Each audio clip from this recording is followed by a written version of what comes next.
दोस्तों नमस्कार, मैं हूं शैलेंद्र सिंह और आप देख रहे हैं हमारा YouTube चैनल शब्द शब्द शैलेंद्र सिंह।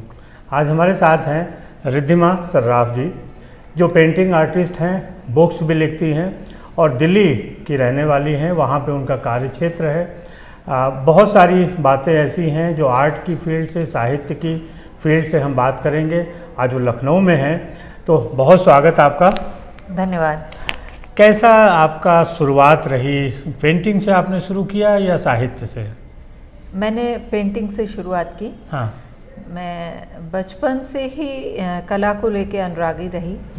मेरे पिताजी ने एक बार, मैं बहुत छोटी थी, आई थिंक कि मैं 5-6 साल की रही होंगी, तब एक हनुमान जी का पोर्ट्रेट बनाया था। अच्छा। और वो पहली मेरी याद है जब मुझे कला के प्रति अनुराग महसूस हुआ और मैंने लगातार फिर पोर्ट्रेट्स और वो सब बनाना शुरू किया। लगभग मेरी हर नोटबुक में बहुत सारी पोर्ट्रेट्स और बहुत सारा कुछ आर्ट बना रहता था, क्योंकि जब भी पढ़ाई नहीं कर रहे हैं तो वही कर रहे हैं। अच्छा। ऐसा हो गया था। लेकिन क्योंकि मैं हाथरस में बॉर्न बॉटअप हूँ, वहाँ आर्ट का इतना था नहीं उस समय। फिर जब मैं बाद में वृंदावन आती थी तब मैं वहाँ बहुत सारी कलाकृतियाँ देखती थी, तो मैंने वहाँ से फिर तंजोर सीखा। अच्छा। फिर तंजोर मेरा बहुत पसंद किया गया और बहुत उसमें भावों की अनुरक्ति रही। लेकिन कहीं ना कहीं मुझे सेटिस्फेक्शन नहीं मिला। अच्छा। क्योंकि वो एक क्राफ्ट था। आर्ट में हर आर्ट वर्क नया, हर चीज़ नई होती है, तो वो चीज़ उसके अंदर नहीं हो पा रही थी। फिर जब मैं दिल्ली आई तो मैं त्रिवेणी कला संगम गई और अच्छा। वहाँ मैंने देखा कि आर्ट क्या चीज़ होती है। नई नई गैलरीज और एग्जीबिशंस में गई। तब फिर मैंने त्रिवेणी कला संगम में संजय रॉय आर्टिस्ट हैं और आर्ट टीचर भी हैं, उनसे कंटेम्प्रेरी आर्ट की शिक्षा ली। वहाँ से मेरी कंटेम्प्रेरी आर्ट की जर्नी शुरू हुई। अभी मैं वर्तमान में ललित कला का एक रीजनल सेंटर गढ़ी है, वहाँ दिल्ली में कार्यरत हूँ। अच्छा। और इसी तरह से मेरा चल रहा है। मेरा स्टूडियो वहीं है। हाँ। उसके अलावा आर्टिस्ट अपना घर पे भी करता है, इधर उधर भी करता है, वो सब अलग है। तो ये तो आर्ट का था। फिर लेखन में आप, राइटिंग में कैसे गई? आपने पोएम बुक्स भी लिखी, स्टोरी बुक्स भी लिखी, गीता का भी अनुवाद किया। हाँ, ये भी मेरा पहले से था, पर बहुत सूक्ष्म रूप से था। मैं नॉर्मली डिबेट कॉम्पिटिशन्स में पार्टिसिपेट करती थी, तो उसमें जो कोट बोलने होते थे वो मैं खुद ही लिखती थी। अच्छा। उसकी पोइट्रीज खुद ही लिखती थी। फिर जब मुझे नेशनल फेलोशिप मिली CCRT से, तब मैंने पहली बार एक बुक, प्रॉपर बुक लिखी, भक्ति मूवमेंट इन कंटेम्प्रेरी आर्ट। अच्छा। तो उस रिसर्च के दौरान मेरा लेखन का एक अभ्यास और पढ़ने का अभ्यास बना, और वो मुझे इंस्पायर करता रहा कि मैं और लिखूं और समझूं, आर्ट के विषय में और खंगालूं। लेकिन क्योंकि मेरा बैकग्राउंड स्पिरिचुअल परिवार को लेकर के है, तो मैं लगातार हमारे शास्त्र और पुराण पढ़ती रहती हूँ। तो उसी दौरान कोई ईश्वर की प्रेरणा से मैंने गीता का एक डिटेल लिखी, और वो गीता, संपूर्ण गीता सिर्फ 108 वर्सेस में है। अच्छा। पूरी गीता को आप 108 वर्सेस, क्योंकि बहुत छोटा हो गया तो आप आसानी से उसे समझ पाएंगे। हाँ। उसके हिंदी में है। हाँ जी, हर कॉन्सेप्ट को समझ सकते हैं। तो वो गीता नित्य पाठ के नाम से पब्लिश हुई। और इसके अलावा बीच में मैंने नोशन प्रेस से एक अपनी किरदार के नाम से बुक निकाली, एक नॉलिना नाइट के नाम से एक छोटी स्टोरी बुक निकाली। तो उसके बाद मैं साहित्य कला की तरफ से एक फेलोशिप मिली, तो उसमें मैंने connection of art, science and life करके एक रिसर्च की, तो वो भी बहुत ही सक्सेसफुल रही। उसकी एग्जीबिशन भी लास्ट ईयर ही हुई थी और वो बहुत सक्सेसफुल रही। अच्छा। जहाँ आजकल प्रिंट जो मीडिया है वो एक संकट के दौर में है, लोग किताबें कम पढ़ रहे हैं, पेंटिंग को भी उतना नहीं पसंद कर रहे हैं। जो ओरिजिनल पेंटिंग्स होती हैं वो कॉपी निकाल लेते हैं, फ़ोटो निकाल लेते हैं। इस दौर में इसका भविष्य कैसे देखती है? देखिए, जो एक बार कला से जुड़ गया वो महसूस कर लेता है कि कला क्या है। फिर वो वो ऐसा कुआं है जिसमें आप गिर गए तो बाहर नहीं निकल सकते हैं। फिर आप इधर उधर नहीं जाएंगे। हाँ, तो वो फीलिंग ही अलग है। हाँ, ये बात ज़रूर है कि वो कह सकते हैं कि लोगों को महंगा लगता है, लेकिन एक कलाकार अपने को गला करके कोई कला निकाल रहा है, कोई एक अशार लिख रहा है, कोई एक किताब लिख रहा है, तो उसका मूल्य बहुमूल्य होता है, पर फिर भी उसका कुछ मूल्य है तो सोसाइटी को देना चाहिए या समझना चाहिए कि इसकी वैल्यू है। क्योंकि एक कला अगर आपके कमरे में लगी हुई है तो उसका असर आपकी पीढ़ियों पर पड़ेगा, वो ग्रो करेगी, लेकिन उसका महत्व समझने की ज़रूरत तो पहले होगी ही आपको।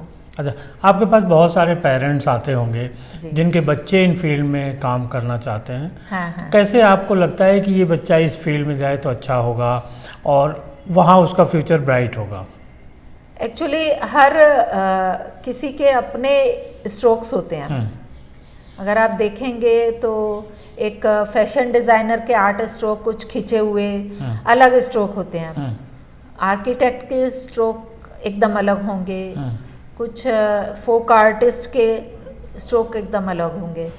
तो जब मैं उनसे बात करती हूँ तो नॉर्मली मैं उनसे कहती हूँ कि एक स्केच बना के दिखाओ। वो अपना जब फ़ोन पे मुझे दिखा रहे होते हैं तो वो मैं उनसे कहती हूँ नहीं ये पायरेटेड हैं, तो उन्हें समझ में नहीं आता है पायरेटेड क्या होता है, पायरेटेड क्या होता है और मेरे को क्यों कह रहे हैं ऐसा। मैं कहती हूँ नहीं तुम एक बना के दिखाओ, फिर मैं बताती हूँ। फिर वो बनाते हैं, तब मैं उन्हें समझाती हूँ कि देखो आप अप्लाइड आर्ट में जा सकते हो, उसमें ये आपके स्ट्रोक्स फैशन डिज़ाइन को डिनोट करते हैं, आप उसको ट्राई कर सकते हो।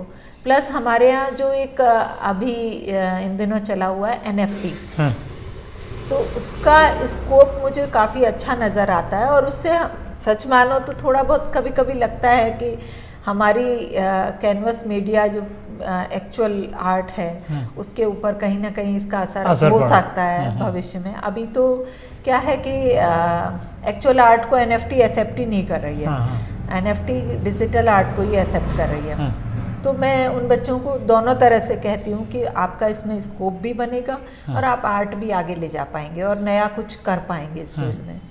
तो उन्हें तुरंत क्लिक करती है मेरी बात, क्योंकि वो उसको कनेक्ट कर पाते हैं कि हाँ मेरा ये स्ट्रोक इसका है, जबकि वो खुद कर रहे होते हैं उन्हें नहीं आभास होता है अंदर से कि मैं क्या कर रहा हूँ, ये एक्चुअली क्या है। और तुरंत उन्हें मेरे बिना बोले समझ में भी आ जाता है कि क्यों ये मेरे पुराने की उनको कह रही थी कि पायरेटेड है। जब उन्हें लगता है कि ये नया स्ट्रोक है, चाहे वो कुछ भी देख के बना रहे हैं, लेकिन वो स्ट्रोक में जब मैं उनको कहती हूँ ये स्ट्रोक इससे रिलेट करता है, तो उन्हें खुद समझ में आ जाता है कि वो पायरेटेड क्यों था। अच्छा, जब आप लोगों ने शुरू किया था और आज अवसर तो बढ़े हैं, आर्ट के तमाम आयाम हो गए हैं, तो कैरियर के हिसाब से ये कितना ब्राइट है? देखिए, स्ट्रगल तो किसी भी आर्ट फील्ड में होती है, पर विजुअल आर्टिस्ट के साथ एक कारण ये है कि वो कैनवस खरीदेगा, वो ब्रश खरीदेगा, पेंट खरीदेगा और बरसों बरस साधना करेगा और उसे घर में नहीं रख सकता है, वो उसकी एग्जीबिशन भी करेगा। तो ये एक टाइम टेकिंग के साथ साथ एक बहुत मनी टेकिंग भी है। उसके बाद में भी आज जैसे मेरे को 15-20 साल हो गए, तब भी आज भी मैं अगर मेरे पास में 10 लाख होते हैं तो मेरे पास तुरंत प्लान है कि मैं जा कर के विदेश में यहाँ एग्जीबिशन करूँगी। करियर का प्लान इसी तरह से होता है। तो आर्ट फील्ड के लिए सब कुछ चैलेंजिंग तो होता ही है, और क्योंकि आज का दौर डिजिटल दौर होता जा रहा है, तो कभी कभी लगता भी है कि लोग बायर्स सब शिफ्ट हो रहे हैं, वो एक्चुअल आर्ट के एसेंस को ले ही नहीं पा रहे हैं। और उसके कारण कहीं ना कहीं हम लोग भी हैं, क्योंकि हम एक्चुअल आर्ट दे भी नहीं पा रहे हैं शायद। तो लेकिन उसकी फीलिंग अलग होती है। एक सोलो शो में आप जाएं और उस आर्टिस्ट के उस आर्ट एक टाइम फ्रेम के आर्ट वर्क को अगर आप देखेंगे तो फीलिंग अंदर तक जाती है। लेकिन आर्टिस्ट तो सफल वही हो सकता है जो आर्टिस्ट होता है। आप जो कह रहे हैं कैनवास, डिजिटल, ये तो एक मीडियम हो गए ना? जी बिल्कुल, मीडियम तो हो गए, लेकिन समय क्या कह रहा है ये हम बहुत प्रेडिक्ट नहीं कर सकते हैं। फ्यूचर में क्या होने वाला है ये हम बहुत प्रेडिक्ट नहीं कर सकते हैं। आज अगर फ़र्ज़ कीजिए मैं किसी पेंटिंग का 3 लाख रुपया मांगती हूँ, तो लोगों को उसकी इन्वेस्टमेंट कॉस्ट दिखने लगती है कि कितनी है। तो ये एक बड़ा आर्ट के साथ में अजीब सा वो स्ट्रगल चलता है कि आर्टिस्ट की जर्नी को देखने की बजाय उसकी एक पेंटिंग की कॉस्ट को देखना बड़ा उसको समझ चाहिए उसके लिए। जैसे हम घर में भी किसी के साथ में थोड़ा टाइम स्पेंड करते हैं तब हम उसको समझ पाते हैं, सेम आर्ट के साथ भी है, आपको उस आर्टिस्ट के साथ उस आर्ट वर्क के साथ थोड़ा टाइम स्पेंड करना पड़ेगा, तब समझ आएगा वो। तब समझ में आएगा। मतलब आर्टिस्ट खुद भी कहेगा तो आपको लगेगा कि क्या कह रहा है, इतना बड़ा चढ़ा के बता रहा है, ये है वो है, लेकिन आप थोड़ी देर आर्ट के साथ बैठिए, आपको फील खुद आ जाएगा। मतलब हम आर्टिस्ट हैं तो हमें ऐसे ही लगता है। कुछ और बात जो हम लोगों की बातचीत में रह गई हो, कुछ कहना चाहती हैं? मैं बस यही कहूँगी कि कला आपको खुद सिखाती है कि आपको क्या करना है, कैसे चलना है। थोड़ा आर्टिस्ट को भी कला के साथ जुड़ना चाहिए बजाय फैशन के साथ जुड़ने के। और ये एक साधना है और इसके लिए बहुत सब्र की ज़रूरत है। 20 साल हो गए या 25 साल हो गए या 50 साल हो गए, ये इसकी सही पैमाना नहीं है। हमने कितनी यात्रा की है, यही इसका पैमाना है। तो मेरा तो अपने ही लिए शिक्षा रहती है कि मैं सब्र के साथ चलती रहूं। बाकी तो सबकी अपनी अपनी जर्नी है। और कई बार आपकी एक जो आर्ट है, एक कृति जो है, आपको फेमस कर देती है। हाँ, ये तो है। ये जैसे डिजिटल मीडिया में क्या चल जाएगा कुछ पता नहीं है, वैसे ही आर्ट में भी है कहीं ना कहीं कि कोई एक चीज़, जैसे अब लता मंगेशकर का कोई एक गाना ऐसा चला कि दूसरे गाने, ऐसा नहीं है कि लता मंगेशकर ने दूसरे गानों में अपनी जान नहीं लगाई थी, लेकिन कोई एक गाना लोगों को पसंद आया, जो लोगों को भी पसंद आया और कोई एक गाना ऐसा बन गया। ऊपर वाले की भी कुछ वो होती है कि आर्टिस्ट खुद उसको नहीं कर रहा होता है, ऊपर वाला उससे वो काम करवा रहा होता है। तो ऐसा कुछ भी कभी कभी ऊपर वाले की उससे होता है कि आप, इसीलिए कहा जाता है धैर्य रखिए। हाँ, ये कला धैर्य आपका वक्त भी आएगा। हाँ, कला धैर्य का ही विषय है। तो बहुत शुक्रिया रिद्धिमा जी। बहुत आपका भी शुक्रिया। और दोस्तों, आपका भी बहुत शुक्रिया कि आप इतने लंबे समय तक हम लोगों को देखते हैं। कला के बारे में आज विस्तार से रिद्धिमा जी ने बताया। आप लोग भी समझिए और कोशिश कीजिए कि जो पेंटिंग है उनको ओरिजिनल रूप में ही प्रयोग करिए। समाज को भी एक कंट्रीब्यूशन देना पड़ता है, तभी कला आगे बढ़ेगी। बिल्कुल जी, शुक्रिया, धन्यवाद, थैंक यू।